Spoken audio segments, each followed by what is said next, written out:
بسم اللہ الرحمن الرحیم۔ السلام علیکم پیارے دوستو، اللہ تعالیٰ قرآن پاک میں ارشاد فرماتا ہے، اور کوئی بھی نبی ایسا نہیں آیا ہے مگر لوگوں نے اس کی دشمنی اور مخالفت کی۔ مخالفت کرنے والے پیدا ہوتے رہے، لیکن حضور صلی اللہ علیہ وآلہ وسلم کے چچا ابو لہب جیسا اور اس کی بیوی جیسا اسلام کا مخالف شاید ہی کوئی پیدا ہوا ہو۔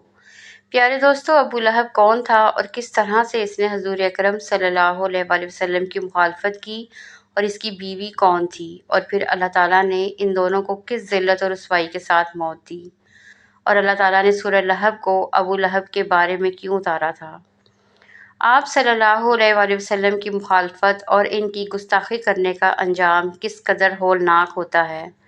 پیارے دوستو، آج کے اس منفرد ویڈیو کے اندر ہم اسی حوالے سے معلومات آپ کے ساتھ شیئر کریں گے، لہٰذا آپ سے گزارش ہے کہ آپ ہمارے اس ویڈیو کو اینڈ تک ملاحظہ فرمائیے۔ ناظرین محترم، تاریخ میں اکثر ابو جہل کو اسلام کا دشمن قرار دیا جاتا ہے، جبکہ اگر باریک بینی سے جانچا جائے تو ابو لہب اسلام اور حضور اکرم صلی اللہ علیہ وآلہ وسلم کا سب سے بڑا دشمن تھا۔ چنانچہ ابو لہب کا اصل نام عبد العزیٰ بن عبد المطلب تھا، اور اس کی اصل کنیت ابو حذیفہ تھی، لیکن اس کے والد ابو عبد المطلب اس کے چہرے کی سرخی کی وجہ سے اسے ابو لہب کے نام سے پکارا کرتے تھے۔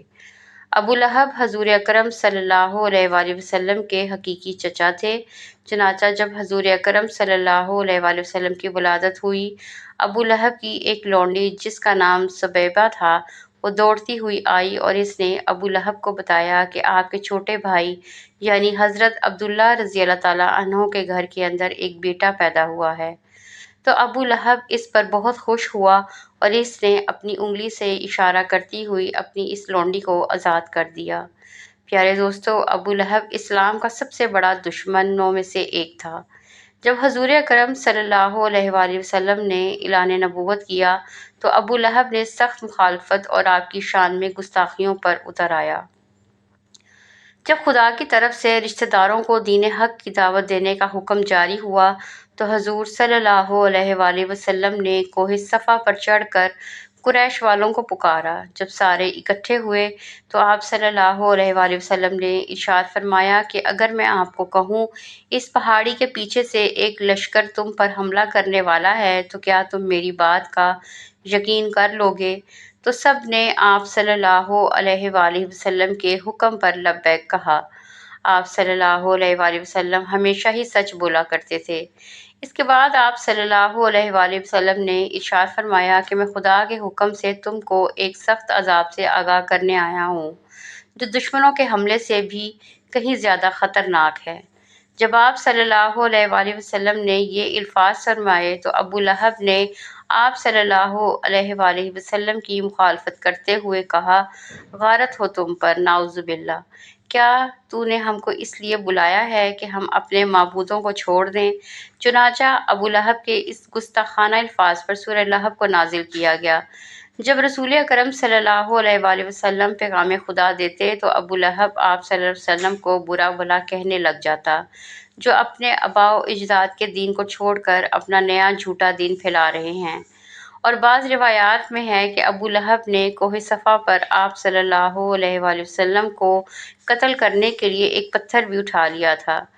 ابو لہب حضور اکرم صلی اللہ علیہ وآلہ وسلم کی اتنی مخالفت کرتا تھا کہ جب حضور اکرم صلی اللہ علیہ وسلم کے بیٹے حضرت عبداللہ رضی اللہ تعالیٰ عنہ کا انتقال ہوا تو ابو لہب بہت خوش ہوا اور دوڑتا ہوا اپنے دوستوں کے پاس گیا اور کہنے لگا کہ حضور اکرم صلی اللہ علیہ وآلہ وسلم عبد النسل ہیں، یعنی آپ صلی اللہ علیہ وآلہ وسلم کی نسل ختم ہو جائے گی، جس پر حضور اکرم صلی اللہ علیہ وآلہ وسلم بہت زیادہ غمگین ہوئے تو اللہ تعالیٰ نے سورہ کوثر کو نازل فرمایا، جس کے اندر اللہ تبارک و تعالیٰ نے ابو لہب کے اس بات کا جواب دیتے ہوئے ارشاد فرمایا کہ اے محبوب محمد صلی اللہ علیہ وآلہ وسلم، بے شک آپ کے دشمن ہی عبد النسل ہیں، یعنی ان کی نسلیں ہی ختم ہو جائیں گی، مگر آپ کی نسل تو صبح قیامت تک چلتی رہے گی۔ پیارے دوستوں، ایام حج میں بھی ابو لہب آپ صلی اللہ علیہ وسلم کے پیچھے لگا رہا، یہاں تک کہ وہ آپ صلی اللہ علیہ وآلہ وسلم کو پتھر مارتا تھا، جس سے آپ صلی اللہ علیہ وسلم کی ایڑیاں خون سے تر ہو جاتی تھیں۔ قرآن پاک میں بدبخت ابو لہب کی موت کے بارے میں سخت الفاظ بیان کیے گئے ہیں، جو کہ حرف بہ حرف پورے ہوئے، اور وہ بہت ذلت کی موت مرا۔ ابو لہب بہت ہی مالدار تھا۔ جب اس کو خدا کے عذاب سے ڈرایا جاتا تو کہتا کہ اگر حضور اکرم صلی اللہ علیہ وآلہ وسلم کی بات سچ ہے تو آخرت کے دن مال و اولاد کا نذرانہ دیکھ کر میں عذاب سے چھوٹ جاؤں گا۔ اور ابن اسحاق سے مروی ہے کہ جب ابو لہب کی بیوی جمیل کو پتہ چلا کہ میرے خاوند کے بارے میں سورہ لہب نازل ہوئی ہے، تو وہ ایک پتھر لے کر آپ صلی اللہ علیہ وآلہ وسلم کو مارنے کے لیے مسجد حرام کے اندر پہنچ گئی۔ مسجد حرام میں حضور اکرم صلی اللہ علیہ وآلہ وسلم اپنے پیارے ساتھی حضرت ابو بکر صدیق رضی اللہ تعالیٰ عنہ کے ساتھ عبادت کے اندر مصروف تھے، تو اللہ تبارک و تعالیٰ نے جمیل کی نظروں پر ایسا پردہ ڈال دیا کہ اس کو صرف حضور اکرم صلی اللہ علیہ وآلہ وسلم کی آواز سنائی دے رہی تھی، مگر آپ صلی اللہ علیہ وآلہ وسلم نظر نہ آتے تھے، اور اس کو صرف حضرت ابو بکر صدیق رضی اللہ تعالیٰ عنہ نظر آ رہے تھے۔ اس نے ان سے پوچھا کہ اگر مجھے معلوم ہو جائے۔ اس پر اس نے کہا، مجھے معلوم ہے کہ حضور اکرم صلی اللہ علیہ وآلہ وسلم میری مذمت بیان کرتے ہیں۔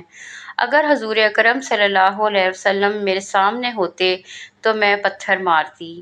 وہ دشمن اور مخالفت کی وجہ سے حضور اکرم صلی اللہ علیہ وآلہ وسلم کو مذمم یعنی مذموم کیا ہوا کہتے تھے۔ یہ کہہ کر وہ واپس چلی گئی۔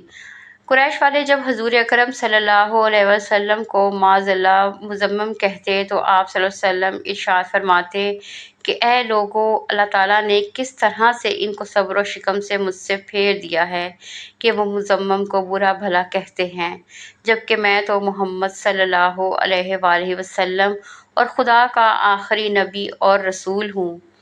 پیارے دوستو، ابو لہب قریش کا مالدار آدمی تھا۔ اس کا سود خوری کا بہت بڑا کاروبار تھا۔ چنانچہ اس کا سود خوری کا بہت وسیع اور بڑا کاروبار تھا۔ وہ لوگوں کو سود پر چیزیں دے کر خود منافع حاصل کرتا تھا، یہاں تک کہ اس نے خانہ کعبہ سے سونے کا ہرن چوری کر کے بھی بیچ دیا تھا۔ ابو لہب کی اولاد بھی نبی اکرم صلی اللہ علیہ وسلم کی بہت زیادہ دشمن تھی۔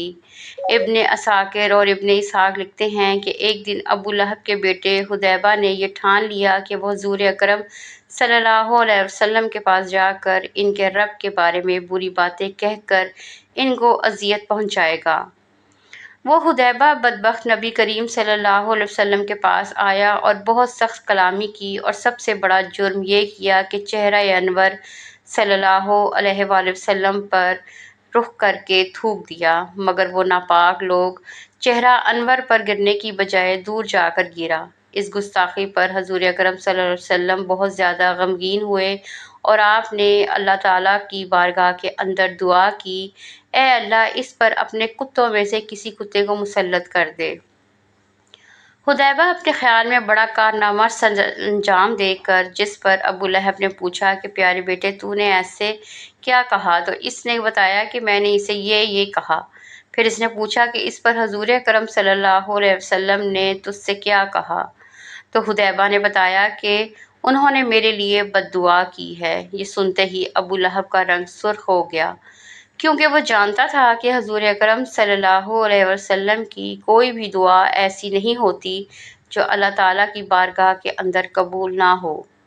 اب وہ پل پل اپنے بیٹے کا خیال رکھتا تھا۔ ابو لہب ایک دفعہ ایک قاتل کے ساتھ شام کو روانہ ہوا، اور راستے میں ایک جنگل کے اندر ایک دن پڑاؤ کرنا پڑا۔ جنگل میں خوفناک جانوروں کا خطرہ تھا، تو ابو لہب کو بار بار حضور اکرم صلی اللہ علیہ وآلہ وسلم کی بد دعا یاد آ رہی تھی، جس پر ابو لہب نے قافلے والوں سے کہا کہ چونکہ تم لوگوں پر میرے بہت سے احسانات ہیں تو میں تم سے ان کا بدلہ یہی چاہتا ہوں کہ آج رات میرے بیٹے حذیبہ کی حفاظت کی جائے۔ بس تم سارا سامان گرجا گھر کے صحن میں جمع کر دو اور اس کے اوپر میرے بیٹے کا بستر لگا دو، پھر اس سامان کے ارد گرد تم سب لوگ سو جاؤ۔ سوار کہتے ہیں کہ ہم نے ایسا ہی کیا۔ رات جب ہم سو گئے تو جنگل سے ایک شیر آیا اور ہم سب کے چہروں کو اس نے سونگھنا شروع کر دیا، مگر کسی کو کچھ نہ کہا۔ پھر سامان کے بلند ڈھیر پر چڑھ گیا اور حذیفہ کے چہرے کو سونگھا اور اسے چیر پھاڑ ڈالا۔ ابو لہب کا برا حال تھا اور یہ کہے جا رہا تھا کہ میں جانتا تھا کہ میرا بیٹا حضور اکرم صلی اللہ علیہ وآلہ وسلم کی بد دعا کی وجہ سے کبھی بھی بچ نہیں سکتا۔ اس کے بیٹے اور اس کی بیوی کا انجام انتہائی دردناک اور عبرتناک ہوا، کیونکہ اللہ پاک نے سورہ لہب میں پہلے ہی سے ان کے لیے عذاب کا فیصلہ سنا دیا تھا۔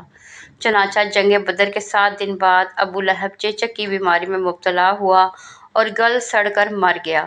روایت ہے جو اس کو ایک ریشے دار دانہ نکلا، جو پھٹا تو اس سے مزید دانے نکل آئے۔ چنانچہ اب جب ان دانوں کی بدبو پھیلنے لگی تو اس کی اولاد اور بیوی نے یہ فیصلہ کیا کہ ان کو اپنے گھر سے کسی ویران کھنڈر کے اندر منتقل کر دیا جائے تاکہ یہ بیماری کسی اور کو لگ نہ جائے۔ اسی بیماری اور بدبو میں 7 دن زندہ رہنے کے بعد ابو لہب جہنم واصل ہوا اور اس کی لاش 3 دن تک یوں ہی پڑی رہی اور کوئی بھی اس کے قریب نہ پھٹکتا تھا۔ لوگوں کو ڈر تھا کہ جو بھی قریب جائے گا اس کو بھی یہی بیماری لگ جائے گی جس سے ابو لہب مرا ہے۔ جب بدبو پھیلنے لگی تو لوگوں نے اس کے اہل و عیال کو شرم دلائی۔ تانوں سے تنگ آ کر انہوں نے کچھ حبشیوں کو اجرت دے کر لاش اٹھوائی، جنہوں نے اسے لکڑیوں پر رکھ کر ایک گڑھے کے اندر پھینک دیا اور اوپر سے دور کھڑے ہو کر یوں پتھر پھینکے جیسے کسی کو رجم کیا جا رہا ہو، اور یوں رجم ہوتے ہوتے ابو لہب جہنم پہنچا۔ پیارے دوستو، اگر آپ کو آج کا یہ واقعہ پسند آیا ہو تو چینل کو ضرور سبسکرائب کریں اور لائک شیئر کرنا بھی نہ بھولیں۔ ملتے ہیں اگلی ویڈیو میں، تب تک کے لیے اجازت دیں۔ اللہ حافظ۔